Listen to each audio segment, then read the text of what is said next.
অস্তিত্বের সংকট দেখা দিয়েছে। আজকে বাংলাদেশের বর্তমান পরিস্থিতিতে আপনারা সবকিছু দেখছেন এবং বুঝছেন, সবকিছু জানেন এবং বোঝেন। সেই অবস্থায় এই ত্রয়োদশ জাতীয় সংসদ নির্বাচন হচ্ছে। আমরা বারবার যেখানে যাচ্ছি বলছি, এই অঞ্চলে রাজনীতি গুরুত্বপূর্ণ তিনটি বাঁক নিয়েছিল। 1947 সালে একবার, 1971 সালে একবার, 2024 সালে একবার। নদী বাঁক নিলে যেমন এক পাড় ভেঙে যায় আর এক পাড়ে চড় পড়ে, তেমনি রাজনীতি বাঁক নিলেও নানা ঘটনা দুর্ঘটনার আমরা শিকার হই। আমরা যারা এই বাংলাদেশের মানুষ, তারা সেই ঘটনা দুর্ঘটনার শিকার হতে হতে এই পর্যন্ত এসেছি। কিন্তু আজকে যে জায়গাটিতে এসে আমরা দাঁড়িয়েছি, সেই জায়গায় যদি আমরা বুক চিতিয়ে না দাঁড়াই, যদি আমাদের অস্তিত্বের সংগ্রামটা জারি না রাখি, যদি আমরা আমাদের অধিকারের কথা না বলি, যদি কেবলমাত্র ছোট ছোট সংকীর্ণ স্বার্থ নিয়ে পড়ে থাকি, তাহলে এই জাতীয় নির্বাচন আমাদের জন্য কোনো ফল হয়ে আসবে। একটু আগে উজ্জ্বলের কথা শুনেছেন যে ত্রয়োদশ জাতীয় সংসদ নির্বাচনের মাধ্যমে গণপরিষদ গঠিত হবে। গণপরিষদ প্রতি 5 বছর অন্তর অন্তর গঠিত হয় না। 1947 সালে একবার গণপরিষদ গঠিত হয়েছিল, 1972 সালে একবার গণপরিষদ গঠিত হয়েছিল, এবার একটা গণপরিষদ গঠিত হবে। এই গণপরিষদের কাজ হবে রাষ্ট্র পরিচালনার মূল নীতি ঠিক করা, রাষ্ট্রের মানুষের মৌলিক অধিকার কি থাকবে সেটা ঠিক করা, নারীর কি অধিকার থাকবে, কৃষকের কি অধিকার থাকবে, শ্রমজীবী মানুষের কি অধিকার থাকবে, শিশুর কি অধিকার থাকবে, আমরা যারা প্রান্তিক জনগোষ্ঠী তাদের কি অধিকার থাকবে। আমরা এই কথা বলতে গিয়ে আমরা গুরুচাঁদ ঠাকুরকে স্মরণ করি, কারণ তিনি সেই ব্রিটিশ আমলে প্রান্তিক জনগোষ্ঠীর জন্য শাসনতন্ত্রে, সংবিধানে অনেকগুলো রক্ষা কবচ রেখেছিলেন। আমাদের দুর্ভাগ্য, আমরা সেই রক্ষা কবচগুলো রক্ষা করতে পারিনি। সেই কারণে আজকে আমরা কিন্তু এই রাষ্ট্রের প্রতিটি ক্ষেত্রে বঞ্চিত, আমাদের কেউ ডাকে না। অথচ আমাদের চাইতে অনেক কম জনসংখ্যায় পাহাড়ি জনগোষ্ঠী, মাত্র 10 লাখ, তারা এই রাষ্ট্র জীবনের প্রতিটি ক্ষেত্রে তাদের একটি আগ্রহ থাকে। আমি বারবার বলেছি যে এই যে প্রার্থী হওয়া আমাদের, এটি কেবলমাত্র আমাদের সমাজের অধিকারের আন্দোলনকে শক্তিশালী করার জন্য। কোন রাজনৈতিক দল আমাদের প্রতিপক্ষ না, কোন রাজনৈতিক দলের যে শোষণ তার অবসান ঘটানোর জন্য। আপনারা প্রতিনিয়ত দেখছেন বিনাশী রাত্রি আমরা যাপন করি, প্রতিনিয়ত যে আতঙ্কে কাটাই, অস্তিত্বের সংকটে কাটাই, আমরা প্রতি মুহূর্তে ভাবি আমাদের ভবিষ্যৎ।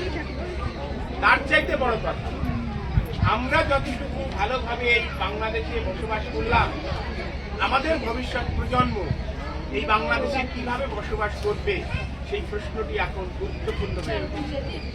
কোনো অধিকার নাই, কোথাও গিয়ে কথা বলা যায় না, তাহলে কি হবে আগামী দিনের এই প্রজন্মে? সেই কারণে আমরা বলতে চাই, এইখানে আমাদের অত্যন্ত প্রিয় একজন মানুষ, তিনি এখানে গান পরিবেশন করছেন, তিনি কবিতার সঙ্গে অনেক কথা বলেছেন। আমি আপনার পুনরাবৃত্তি করবো না, আমি শুধু বলতে চাই যে অবস্থায় আমরা করেছি, এই অবস্থায় যদি আমরা ঐক্যবদ্ধ না হই, যদি আমাদের অধিকারের পক্ষে না দাঁড়াই, তাহলে আমরা আমাদের ভবিষ্যৎ প্রজন্মকে এক অন্ধকার গহ্বরে বিভক্ত করে রেখে যাব। আমাদের ভবিষ্যৎ প্রজন্ম আবার নতুন করে এমন জায়গায় চলে যাবে যে অবস্থায় সেই ব্রিটিশ আমলে চেষ্টা বাড়াবো না। ঠিক সেই কারণে আমরা যেটা বলতে আপনাদের সামনে দাঁড়িয়েছি যে এই অধিকারহীনতার অবসান দরকার। আমরা মনে করি আমরা যদি আমাদের সমাজকে ঐক্যবদ্ধ করতে পারি, আমাদের অধিকারের পক্ষে লড়াই করতে পারি, তাহলে আজ হোক কাল হোক এই অধিকার আমরা আদায় করি। এই অধিকার আদায় করা সম্ভব। আপনারাই ভেবে দেখেন, 1971 সালে একটি সুসজ্জিত সেনাবাহিনীর বিরুদ্ধে বাংলাদেশের নিরস্ত্র মানুষ যুদ্ধ করে দেশকে স্বাধীন করেছিল। সেই দিন আমরা মনে করি সেই সময় যদি আমাদের মনোবল না থাকতো, আমাদের মুক্তিযুদ্ধ ভাবে যে আমরা এই দেশকে স্বাধীন করবই, তাহলে এই দেশকে আমরা স্বাধীন করতে পারতাম না। ফলে মনোবলটাই বড়। আমরা সেই মনোবল নিয়ে হাজির হয়েছি। আমাদেরকে আমরা দেখছেন আমরা তরুণরা কাজ করছি, এটা ঠিক। কিন্তু আমরা এই কথা মনে করি যে আমাদের পূর্বপুরুষরা যা শিখিয়ে গেছে সেই শিক্ষার পর দাঁড়িয়ে আমরা এই কাজ করছি। যে পৃথিবীতে কোনো মানুষ অধিকার থাকতে পারে না, অধিকারহীন মানুষ হচ্ছে পশুর সমান। অথচ আমরা বাংলাদেশে আমাদের সব অধিকার ছিল, কেন নাই সেই প্রশ্নটি দিয়ে আমরা শুরু করতে চাই আমাদের অধিকারের লড়াই। আমরা বিশ্বাস করি এই অঞ্চলে, এই জনপদে পূর্ণব্রহ্ম হরিচাঁদ ঠাকুর তার আদর্শের জন্য এই জনপদ, হরিচাঁদ ঠাকুরের শিক্ষা আন্দোলনের জন্য এই জনপদ, বীরেন্দ্রনাথ বিশ্বাসের শিক্ষা আন্দোলনের জন্য এই জনপদ। সেই জনপদের মানুষ আমরা যদি আমাদের সমগ্র সমাজকে একত্রিত করি, আমাদের অধিকারের কথা বলতে পারি, তাহলে আমাদের এই বঞ্চনার অবসান হবে। এই কথাটি বলার সাথে সাথে আমরা এটি বলতে চাই যে 12ই ফেব্রুয়ারি একটি জাতীয় সংসদ নির্বাচন, আমি উৎপল বিশ্বাস যেখানে স্বতন্ত্র প্রার্থী ফুটবল মার্কা, সেই দিনটি শেষ হয়ে যাবে 12ই ফেব্রুয়ারি পরে, কিন্তু আমাদের সংগ্রাম সেদিন শেষ হবে না।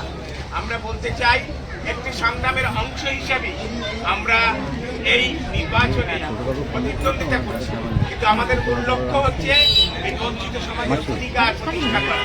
সেই অধিকার প্রতিষ্ঠা করতে গিয়ে যদি আমাদের রক্ত দিতে হয়, যদি আমাদের জীবন উৎসর্গ করতে হয়, সেটাও আমরা করতে প্রস্তুত। এই কথা বলছি এই কারণে, অধিকার ভিক্ষায় মেলে না। এই বাংলাদেশ স্বাধীন করতে হয়েছে। এই 10 লক্ষ পাহাড়িদের কথা বললাম, তারা 1997 সাল পর্যন্ত রক্ত দিয়েছে, তারপরে অধিকার পেয়েছে। বলে অধিকার আদায় করবো, অথচ গায়ে একটা ফুলের টোকা পড়বে না, মার খেতে হবে, রাস্তা রক্ত করবে, জীবন যাবে, তারপরেই আমরা অধিকার পাবো। এরকম একটা দৃঢ় প্রতিজ্ঞা নিয়ে আমরা এখানে আমরা প্রার্থী হয়েছি। আপনারা যারা জানেন তারা এটা বুঝবেন যে বীরেন বিশ্বাসের জীবন আমাকে এতটা আবেগ আপ্লুত করেছে যে আমি সেই ছোটবেলার থেকে আমি সকলের কাছে গল্প শুনেছি। এখানে বৃন্দাবন দাদু স্ত্রী আছেন, তাদের কাছে গল্প শুনেছি। এখনো নির্মল দাদু বেঁচে আছেন, তাদের কাছে গল্প শুনেছি। কার্তিক ঠাকুর, অনিল ঠাকুর রায়, দীনবন্ধু দাস, তরণীকান্ত অধিকারী, সকলের কাছে যে গল্প আমি শুনেছি, তাতে আমি বুঝেছি বীরেন্দ্রনাথ বিশ্বাস তার সমগ্র সত্তা দিয়ে এই সমাজকে ভালোবেসেছে। আমি সেই আদর্শে আপ্লুত হয়ে আমি আমার সবটুকু দিয়ে এই সমাজের পাশে দাঁড়াতে চাই। আমি মনে করি যে এই সমাজ আমার মা বাবা, এই সমাজ এই সমাজের সব কিছুকে আমি, সব দুঃখ বেদনাকে, সব বঞ্চনাকে আমি ধারণ করতে চাই। সে কারণে আমি সত্যিকার অর্থে আমি সেই ছোটবেলার থেকে এতটা আপ্লুত হয়েছি যে আমি এই সমাজের জন্যে, এই সমাজের চেষ্টা করি, এই সমাজের বঞ্চনার কথা বলি, আমি কিন্তু সংসার করি না। আমি আপনাদের সামনে কথা দিচ্ছি, এই নির্বাচনে কি হোক বা না হোক, ফুটবল মার্কার জয় হোক পরাজয় হোক, সেটা আমার কাছে কোনো বিষয় না। আমি আপনাদের কাছে আশীর্বাদ চাই যে আমি এই সমাজের বঞ্চনার অবসান ঘটানোর জন্য, এই সমাজ দুঃখের অবসান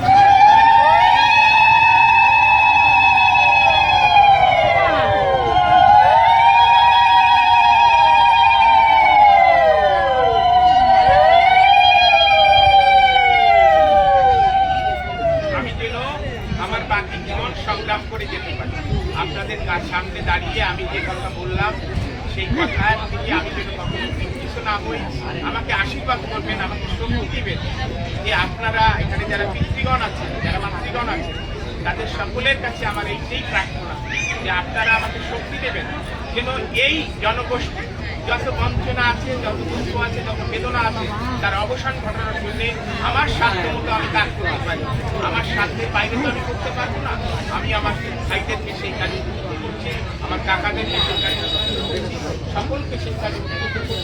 আমি যেন সেই কাজে প্রতি থাকি, আজীবন প্রতি থাকি, আমার জীবন এই কাজের জন্য এই আশীর্বাদ প্রার্থনা করি।